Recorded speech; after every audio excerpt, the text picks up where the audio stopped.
साथियों राम राम प्रणाम।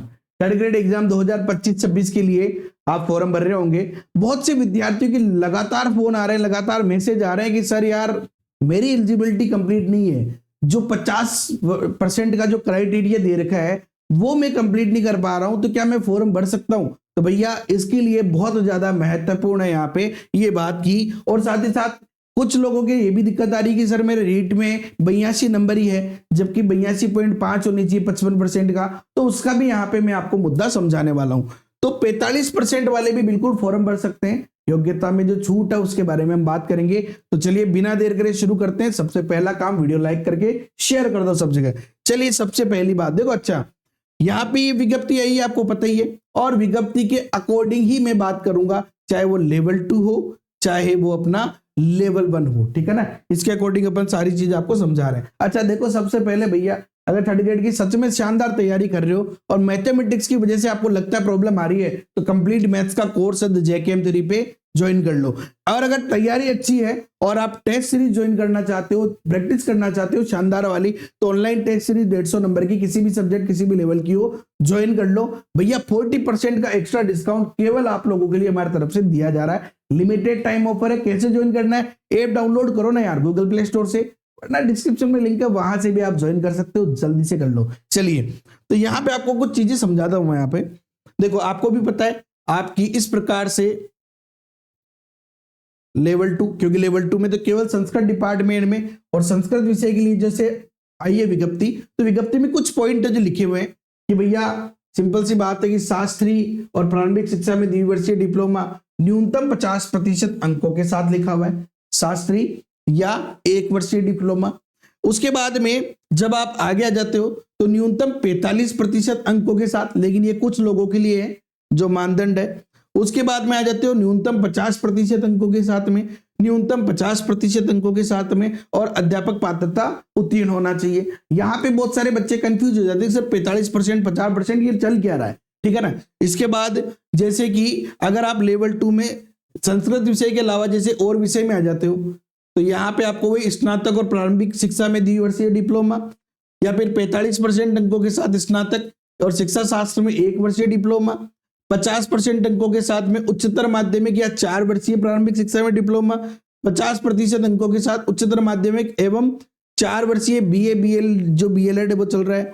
इसके अलावा न्यूनतम 50% के साथ में 4 वर्षीय हो गया, और 55% के साथ में स्नातकोत्तर या 3 वर्षीय एकीकृत जो आजकल BEd MEd चल रहा है वो। तो बहुत सारे लोग जो है यहाँ पे कंफ्यूज हो रहे हैं, ठीक है ना, इन चीजों के अंदर। आपको बिल्कुल भी कंफ्यूज नहीं होना है। आपको एक सिंपल सी चीज में समझा रहा हूं, और वो सिंपल सी चीज क्या समझाना चाह रहा हूं उस पर आ जाते हैं अपन, ठीक है ना। चलिए,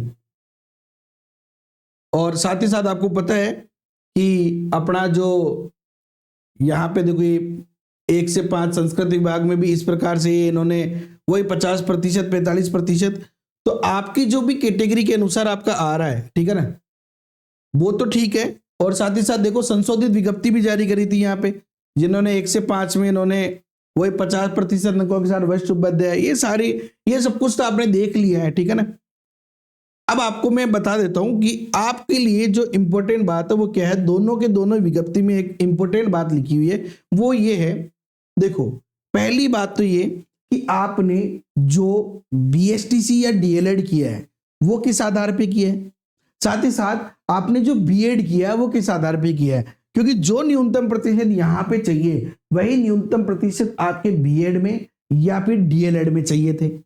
तो जिस भी आधार पे आपने किया है तो वहां पे वो वैलिड होगा, क्योंकि एक बहुत महत्वपूर्ण पॉइंट लिखा हुआ है। देखो, जैसे लेवल 2 की बात करें तो निर्धारित शैक्षणिक योग्यताओं के न्यूनतम निर्धारित प्राप्तांक प्रतिशत के मापदंडों में आर्थिक रूप से कमजोर वर्ग, अन्य पिछड़ा वर्ग, अति पिछड़ा वर्ग, अनुसूचित जाति जनजाति, शहरिया, विशेष योग्यजन वर्ग, सामान्य वर्ग की महिला, परित्यक्ता विधवा और परित्यक्ता महिला के लिए निर्धारित अंकों में नियमानुसार 5% अंक की छूट होगी।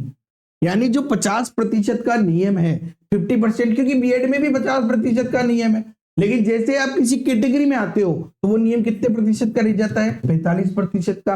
तो 5% की जो वो छूट है वो आपको यहाँ पर भी दे है। जी हाँ साथियों, यहाँ पे एक और पॉइंट मैं आपको बिल्कुल स्पष्ट कर देता हूं, ठीक है ना। बिल्कुल 100% वो एक पॉइंट में स्पष्ट कर देता हूं आपको, बिल्कुल दिमाग में कोई डाउट नहीं रहेगा। जैसे कि लेवल 1 वाले हैं, लेवल 1 वालों के लिए भी साफ साफ लिखा है, साफ साफ लिखा देखो कि 5% की छूट जो है एक्स्ट्रा आपको दे है। तो सिंपल सी बात, मैं यहाँ पे एक बहुत इंपॉर्टेंट बात समझा रहा हूं मैं आपको कि आपने चाहे डीएलएड किया हो, चाहे आपने बीएसटीसी किया हो, या चाहे आपने बीएड किया हो, जिस भी पक्ष को साथ में लेकर आपने किया है, जैसे कि 12th के आधार पे अगर आपने किया है तो आपको डीएलएड या बीएसटीसी में एंट्री तभी मिली जब आप 12th में एलिजिबल थे। साथ ही साथ बीएड आप दो प्रकार से कर सकते थे, या तो बीए बीएससी के आधार पे या एमए के आधार पे भी कर सकते थे। अगर आपने बीए के आधार पे किया, चाहे 45% थे तो भी आपको एलिजिबल थे, तभी तो बीएड करवाई, तो आप एलिजिबल है। जैसे बीए में किसी के बिल्कुल ही 44% थे तो उन्होंने एमए में 45% से ज्यादा बढ़ा लिए और यहां पे उन्होंने कर लिया। तो कहने का मतलब क्या है कि अगर आपने बीएड किया है और डीएलएड कर रखा है तो भैया आप एलिजिबल हो, चाहे आपके परसेंटेज कुछ भी हो। कारण क्या था कि आपको तभी तो बीएड और बीएसटीसी करवाई है जब आप एलिजिबल थे, तो कोई टेंशन लेने की बात नहीं है। 5 वर्ष की जो एक्स्ट्रा छूट है वो आपको दे है, ठीक है ना। तो मेरी बात सबको समझ में आ गई होगी। सिंपल सी बात है, अगर आपने 12th कर रखी है और डीएलएड कर रखा है, हाँ फर्जी कर रखी है वो बात अलग है, फर्जी नहीं। अगर आपने सही में कर रखी है, आपका डॉक्यूमेंट वहां पे भी चेक हुए होंगे, तो आपको आराम से एलिजिबल है, कोई टेंशन लेने वाली बात नहीं है।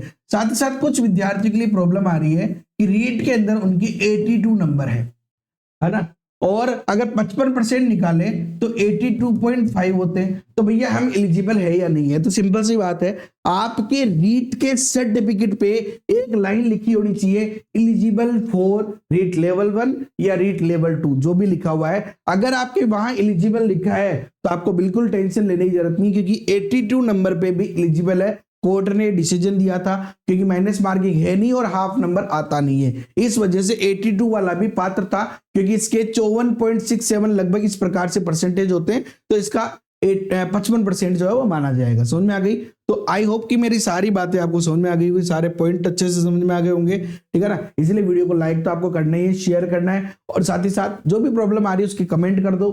जनरल कमेंट के आंसर मैं टेलीग्राम ग्रुप में दे दूंगा, तो टेलीग्राम ग्रुप ज्वाइन कर लो। कोर्स ज्वाइन करने के लिए ऐप ज्वाइन कर लो, और अगर नया वीडियो देखना है तो चैनल को सब्सक्राइब करो, बेल आइकन पे क्लिक करो यार, कोई टेंशन लेने की जरूरत नहीं है। फॉलो करो जेकेएम थ्योरी को। जय हिंद, जय भारत, वंदे मातरम। मिलेंगे नेक्स्ट वीडियो में।